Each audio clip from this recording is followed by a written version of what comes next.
COVID has brought the future forward. According to some, the education sector has seen 10 years of innovation in a matter of months. So we're going to talk to Diego del Alcázar Benjumea, Executive Vice President at IE University, and James Lamont, the Director of Strategic Partnership at the Financial Times and the Chairman of Headspring, the FT's executive education arm, which is a joint venture with IE Business School. So we connect with the Prado Museum here in Madrid.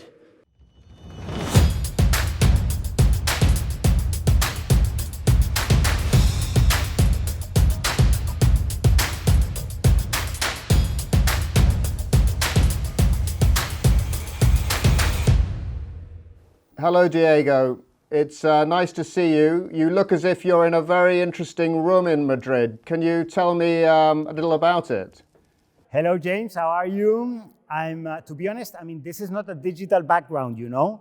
So today I have the immense luck to be standing in front of Las Meninas of Diego Velázquez at the Prado Museum in Madrid. This is one of the most famous and controversial artworks of all time, as it completely changes the rules of perspective. I should say that I'm talking to you from the FT office in London. Not quite as dramatic and cultured a background as you have in Madrid, but it's great to see you, and thank you for that introduction.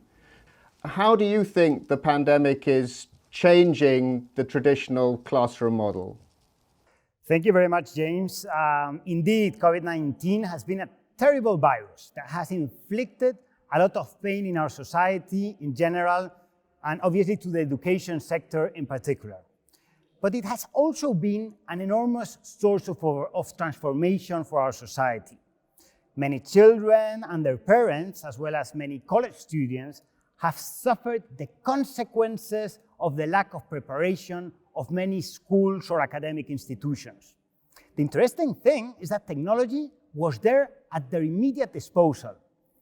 As you mentioned, Zooms or Teams or Google and many other platforms already existed before the pandemic. And the school managers and faculty have been quick and flexible enough to replicate the class in a digital mode. The problem is that replicating something from physical to online inevitably diminishes the experience. As Sanjay Sarma from Open Learning of MIT and Michael Horn, professor at Harvard University and co-author of Disrupting the Class, told me in a panel at Enlightened 2 years ago, we should use technology not to substitute, but to exponentially improve the learning experience. Some parents, including myself, are worried that children become reluctant to study if their academic experience is via a computer and via a computer screen and not in a classroom with their friends and their teacher and their normal environment. How can technology get around this? I think education has been a way to standardize knowledge and skills. Students have to pass common exams and learn through the same process. However, this neglects a basic fact. Humans are diverse and they learn in many different ways. This was highlighted by Howard Gardner and his theory of multiple intelligences. For example, some people have stronger emotional intelligence and thus will be better entrepreneurs and leaders. But traditional education is more difficult for them as it primes mostly analytical intelligence. The great contribution of technology applied to education is personalization, customization. Each student can maximize their potential for learning since technology may enhance their distinctive forms of intelligences and skills. At the same time, technology will also allow to better measure the impact and the results of education at an individual and societal level, thanks to learning analytics. Furthermore, as technology develops and becomes a commodity, educational platforms and apps will become cost efficient and sustainable, which is essential for disrupting the educational traditional model. So, how is IE University addressing these complex issues? And what's your strategy at the university regarding the disruption of education? Our response to the disruption of education is liquid learning. What is liquid learning?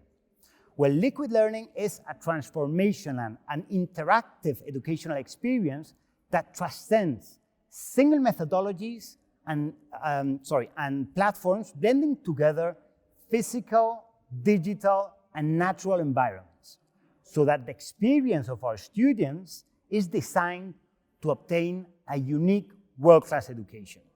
For example, one of our students is going to be able to attend a big data class remotely while he is working in a social innovation project in Cambodia. Meanwhile, other students are attending the same class face-to-face in Madrid synchronously. But one of the students in the face-to-face class of Madrid is having difficulties with statistics, and the professor has chosen an app game so he can practice in any place at any time. Another student is currently in San Francisco, understanding better a technology he would like to use for his venture after his MBA. Later in the day, he will be socializing with his IE colleagues by playing, for example, a Fortnite private tournament that IE has organized for its students. This new way of understanding education is basically a new way of understanding the world we live in. Corporations are actually moving in this direction. Remote work is here to stay. Let me ask you something, James. How are you envisioning how corporations need to be addressing the disruption on education? Well, I'd like to say that we are proponents of liquid learning too, and learning very fast in this new era. So at Headspring, we are seeing a big shift towards virtual learning, as are many others. Over the past few months, learning and development teams have had to respond to lots of business critical issues in a different way to how they were used to in the past. So lots of executives are faced with a very new situation. We're seeing a big surge in demand for development in new leadership skills. For instance, managing remote teams, more agile decision-making processes, how to serve clients through new and different channels, even how to manage employee stress and well-being. These are all things relevant to me here at the FT, but I imagine these are being experienced in boardrooms and management teams right across the world. And learning some of these skills could make a big difference in a short time. And I think Headspring is in a place to help leadership teams in that way. The challenge for business is how to engage entire organizations, especially when they're now working remotely, and getting them to work around common goals and filling capability gaps. Learning organizations will be better at doing this than many others that aren't. So I think Headspring has a big opportunity with this new era, and we're here to serve these needs and enhance these skills. Some tech companies are designing courses to prepare their students for possible future employment with them. After 6 months of this kind of studying for tech skills, students can command salaries of $80,000 in the US. With these kind of developments, what are the roles of universities going to be in the future? Will they still be so relevant for tech students? Higher education specifically is not here only to fulfill a career path. Obviously, higher education is aimed to maximize human potential, giving us the skills, capabilities, and attitudes to access the labor market successfully. But also, higher education aims to maximize human potential by giving us an interest-free space that nurtures respect of oneself and respect of others, by understanding that people see things differently and that those differences enrich us. Universities allow us to escape from utilitarianism and give us perspective. They nurture our knowledge and attraction to our history and art, for example. In addition, education is not just an academic experience. Rather, education is mostly a social showcase.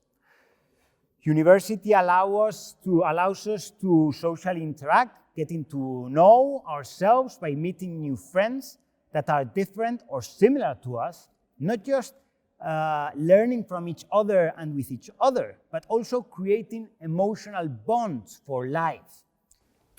That's very reassuring to hear all the advantages and enjoyments that students can have at universities. And as you say, it's a function of society and opening up the mind and not simply about careers. I think that's a very important point. Diego, thank you very much for speaking to me.